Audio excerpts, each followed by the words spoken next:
Assalamualaikum warahmatullahi wabarakatuh. Halo anak-anak ibu semuanya, kembali lagi dengan Ibu Dwi Lucy Riyadona. Kali ini kita akan membahas materi biologi kelas 10 semester ganjil pada bab 4, yaitu virus.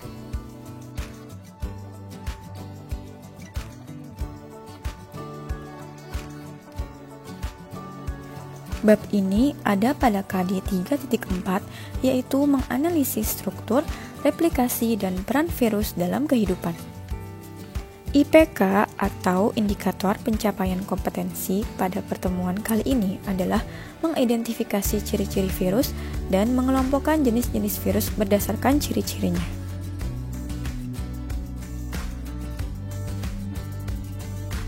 Nah, sebelum kita mengetahui tentang virus lebih dalam, bagaimana sih sejarah penemuan virus?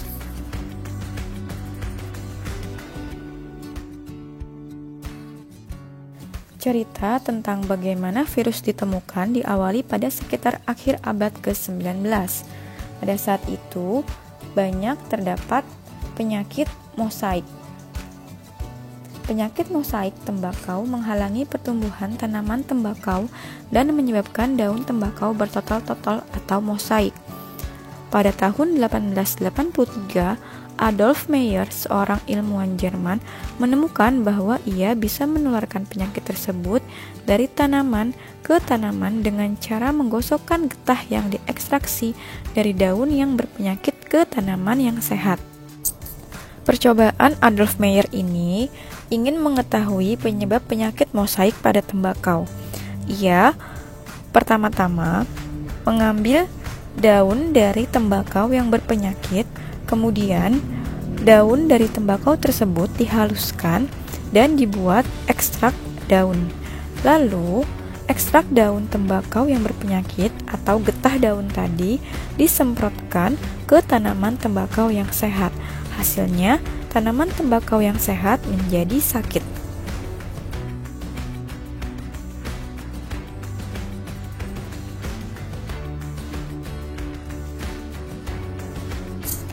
Setelah gagal mencari mikroba penginfeksi dalam getah tersebut, Mayer mengajukan bahwa penyakit mosaik tembakau disebabkan oleh bakteri yang luar biasa kecil hingga tidak bisa dilihat dengan mikroskop. Kemudian hipotesis ini diuji satu dasawarsa kemudian oleh Dmitri Ivanovsky, seorang ahli biologi Rusia yang menyaring getah dari daun tembakau yang terinfeksi melalui filter yang dirancang untuk menahan bakteri. Percobaan yang dilakukan oleh Dmitri Ivanovsky pada penelitian virus yang pertama adalah menghaluskan daun tembakau yang berpenyakit tadi, lalu dibuat ekstrak daun tembakau yang berpenyakit dan dilakukan penyaringan dengan menggunakan filter.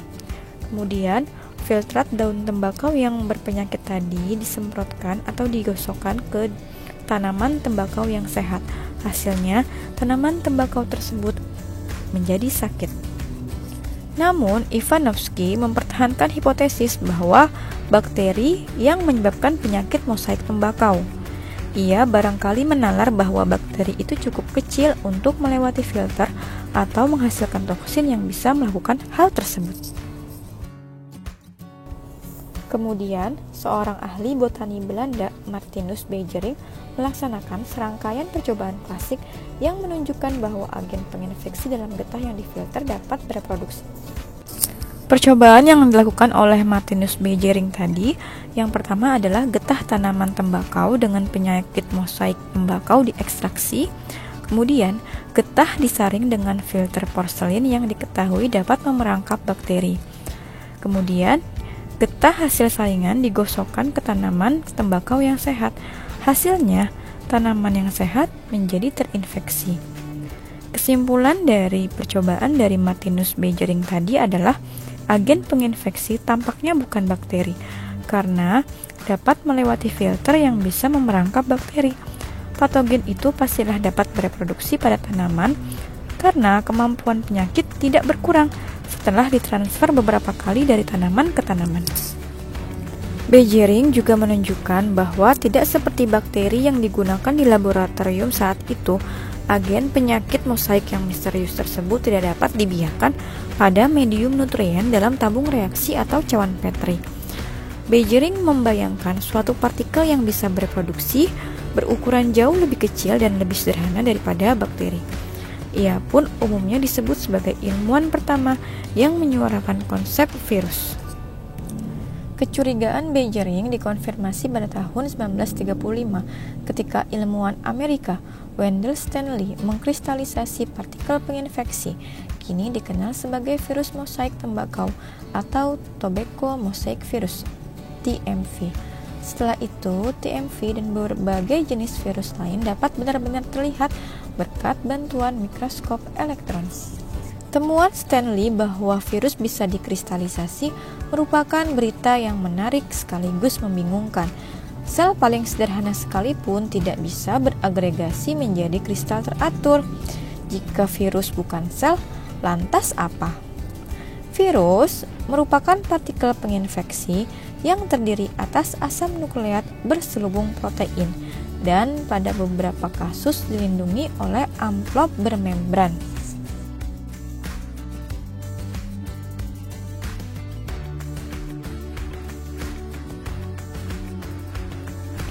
Virus itu sendiri berasal dari bahasa Latin yang berarti racun.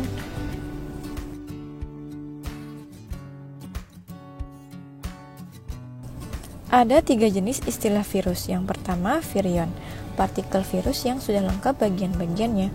Yang kedua, viroid, partikel virus yang hanya berupa molekul-molekul RNA kecil tanpa selubung protein.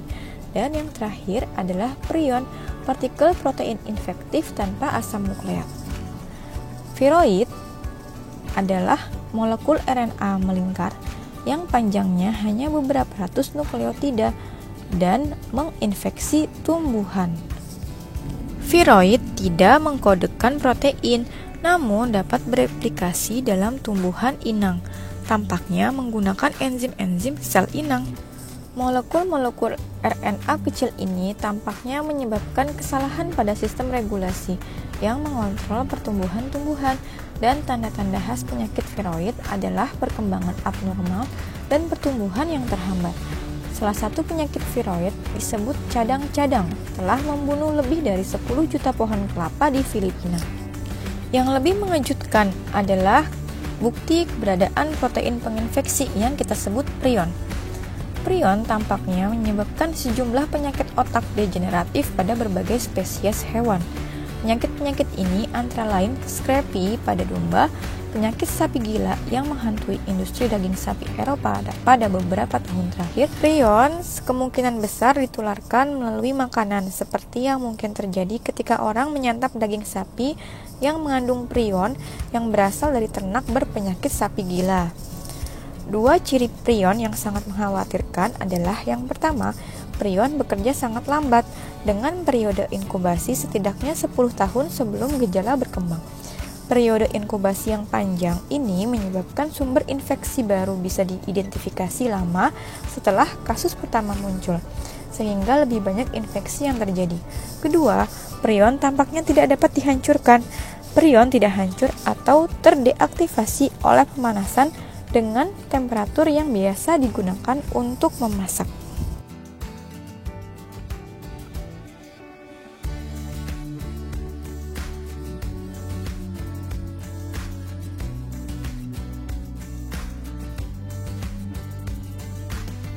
Virus disebut juga mikroorganisme yang mempunyai 2 fase untuk keberadaannya, yaitu di dalam sel-sel hidup atau sel inang dan di luar sel-sel hidup atau di luar sel inang. Maka virus dinamakan metaorganisme.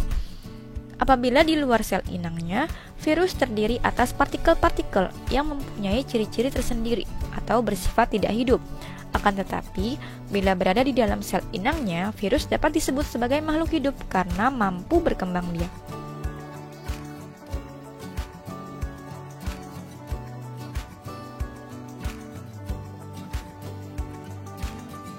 Gambar ini menunjukkan perbandingan ukuran virus dengan sel bakteri dan sel eukariotik.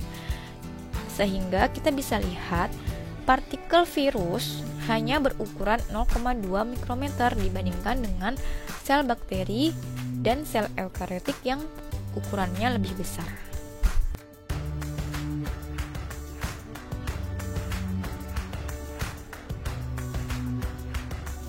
Cara hidup virus. Berbeda dengan sel, virus tidak mempunyai organel seperti ribosom, mitokondria, badan Golgi, dan lain-lain. Karena itu, virus tidak dapat menghasilkan energi sendiri dan mensintesis enzimnya sendiri. Virus mendapatkan enzim dan bahan-bahan metabolisme dari sel yang ditumpanginya atau sel inangnya. Jadi, virus hanya dapat berkembang dan memperbanyak diri pada sel hidup yang aktif melakukan metabolisme. Oleh karena itu, virus dikatakan sebagai parasit sejati.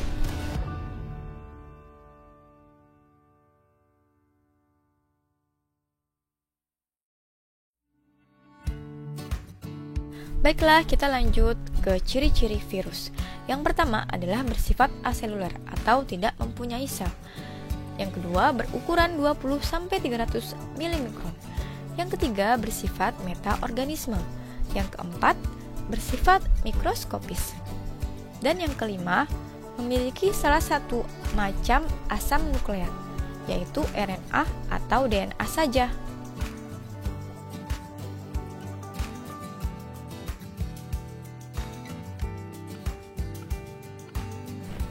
Ciri yang keenam, berupa kristal. Ketujuh, virus bentuknya beragam antara lain helix polyhedral, beramplop, dan kompleks. Yang kedelapan, tersusun atas asam nukleat yang diselubungi kapsid. Dan yang terakhir, reproduksi hanya bisa berlangsung di dalam sel hidup atau disebut juga parasit intraseluler obligat. Selanjutnya, kita akan mempelajari struktur virus. Struktur virus yang kita gunakan adalah virus yang berbentuk kompleks atau disebut juga bakteriofag. Struktur virus yang pertama adalah DNA dan kapsid. DNA merupakan salah satu jenis asam nukleat yang merupakan materi genetik pada virus dan organisme lainnya. Di virus bakteriofag ini, materi genetiknya berupa DNA. Virus lainnya memiliki materi genetik bisa berupa DNA atau RNA saja. Inti berupa DNA atau RNA ini dikelilingi oleh sulbung protein yang disebut kapsid. Kapsid tersusun atas monomer yang kita sebut atau kita kenal sebagai kapsomer, berperan untuk melindungi asam nukleat atau materi genetik tadi. Berikutnya adalah leher. Leher digunakan sebagai penyambung kepala dengan ekor.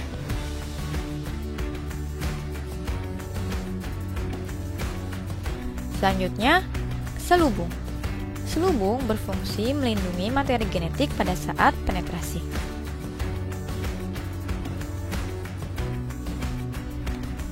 Berikutnya, serabut ekor yang berfungsi sebagai reseptor atau penerima rangsang.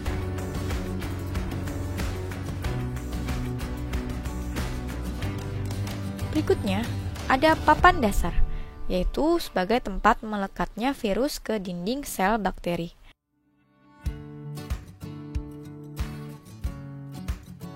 Dan yang terakhir adalah jarum penusuk, berfungsi untuk menusukkan atau melubangi dinding sel bakteri. Di sana banyak terdapat enzim lysosome. Baiklah, kita lanjut ke bentuk-bentuk virus, di mana ada 4 jenis bentuk virus. Yang pertama adalah virus helix, yaitu protein monomer yang tersusun mengelilingi asam nukleat yang berbentuk helix. Contohnya adalah virus yang menyerang tembakau, tobacco mosaic virus atau TMV, dan rabies virus, virus yang menyebabkan penyakit rabies. Bentuk virus yang kedua adalah polyhedral, yaitu kapsomer tersusun membentuk kapsid yang memiliki banyak sisi. Contohnya adalah adenovirus yang menyebabkan penyakit pernafasan dan juga tumor. Bentuk virus yang ketiga adalah virus beramplop atau envelope. Beberapa virus memiliki struktur tambahan ini seperti amplop dan spikes atau tonjolan. Contoh virus yang memiliki amplop adalah virus influenza, virus HIV, dan coronavirus. Coronavirus menyebabkan Severe Acute Respiratory Syndrome atau SARS, atau kita kenal sebagai penyakit COVID-19. Nah, virus ini memiliki struktur aksesori yang membantu virus menginfeksi inang. Misalnya amplop tadi ya. Amplop virus tersebut berasal dari membran sel inang yang mengandung fosfolipid dan protein membran sel. Kemudian, untuk virus COVID-19 ini memiliki materi genetik berupa RNA. Bentuk virus yang terakhir adalah virus kompleks, perpaduan helix dan polihedral serta tidak bersampul. Contohnya adalah virus T4 tadi atau bakteriofag, di mana virus ini menyerang sel bakteri. Selanjutnya kita masuk ke pengelompokan virus, di mana pengelompokan virus yang pertama berdasarkan tempat hidup, yaitu ada 3 sel inang bagi virus. Virus bakteri atau bakteriofag, virus yang menyerang bakteri dan berkembang biak dalam tubuh bakteri. Yang kedua, virus tumbuhan, virus yang menyerang tumbuhan dan hanya dapat berkembang biak di dalam sel tumbuhan. Contohnya TMV tadi. Dan yang terakhir adalah virus hewan atau manusia, di mana virus ini menyerang sel hewan atau manusia. Contohnya ada virus polio, virus rabies, virus influenza, dan lain-lain. Pengelompokan virus yang kedua berdasarkan ada tidaknya sampul atau amplop, atau kita kenal sebagai lapisan lipoprotein tadi ya, di mana ada 2 jenis, yaitu virus yang memiliki amplop atau lapisan lipoprotein dan virus yang tidak memiliki amplop atau lapisan lipoprotein. Contoh virus yang memiliki amplop tadi sudah kita bahas, yaitu contohnya adalah virus HIV, virus influenza, dan coronavirus. Sementara virus yang tidak memiliki amplop atau disebut juga virus telanjang atau naked virus, contohnya adalah virus bakteriofag, karena hanya memiliki asam nukleat dan kapsid saja, tidak diselubungi oleh amplop atau sampul. Pengelompokan yang ketiga berdasarkan asam nukleat, DNA atau RNA. Nah, ini yang membedakan dengan manusia atau sel hewan lainnya, di mana kita memiliki 2 jenis asam nukleat, yaitu DNA dan RNA. Sementara virus hanya mempunyai 1 macam atau jenis asam nukleat, sehingga ini bisa menjadi jenis pengelompokan dari virus DNA atau virus RNA. Untuk virus DNA contohnya adalah virus bakteriofag, virus orthohepatnavirus atau virus hepatitis, adenovirus atau virus pneumonia, dan virus herpes.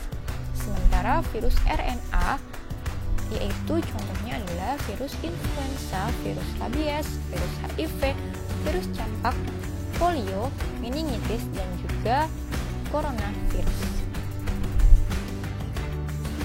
Nah, anak-anak, selama masa pandemi, kita wajib mematuhi protokol kesehatan demi mencegah penularan virus COVID-19.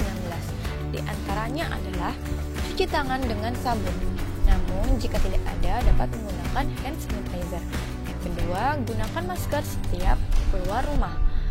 Dan yang 3, yang paling penting juga adalah jaga imunitas tubuh kita. Pada gambar memperlihatkan bahwa mencuci tangan dapat menghancurkan partikel virus yang berada di luar sel tubuh kita. Oleh karena itu, ini bisa mencegah penularan virus COVID-19.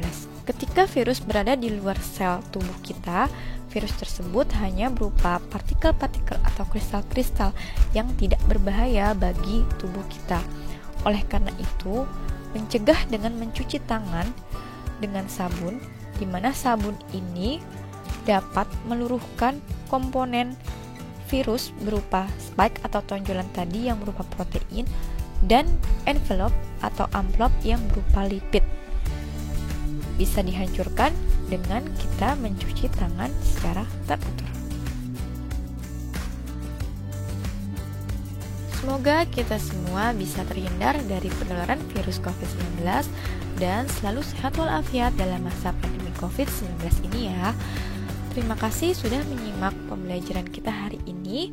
Alhamdulillah materinya hari ini selesai. Akan kita lanjutkan lagi insya Allah di pertemuan berikutnya tentang reproduksi virus, yaitu daur litik dan daur lisogenik. Sampai bertemu di pertemuan berikutnya. Terima kasih. Assalamualaikum warahmatullahi wabarakatuh.